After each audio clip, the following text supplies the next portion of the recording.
সম্পর্ক, শক্তি চট্টোপাধ্যায়। সম্পর্কের বাজারে পৌঁছে পা দুটো থেমে গেল। সম্পর্ক বিক্রি হচ্ছিল ওখানে খোলা বাজারে। আমি কাঁপতে কাঁপতে জিজ্ঞেস করলাম, কী দামে বেচছো ভাই এই সম্পর্কগুলো? দোকানদার জিজ্ঞেস করলো, কোন সম্পর্কটা বানাতে চান আপনি? ছেলের, না বাবার, বোনের, না ভাইয়ের?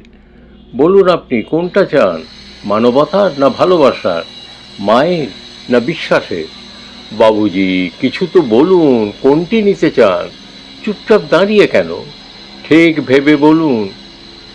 ভয়ে ভয়ে বললাম, বন্ধুর। দোকানদার ভিজে চোখে বলল, দুনিয়াটা এই সম্পর্কই তো টিকে আছে। তবে মাফ করবেন বাবুজি, এই সম্পর্কটা বিক্রির জন্য নয়, এর কোনো দাম দিতে পারবেন না। আর যেদিন এটাও বিক্রি হয়ে যাবে, বুঝবেন দুনিয়াটা উবুড় হয়ে গেছে।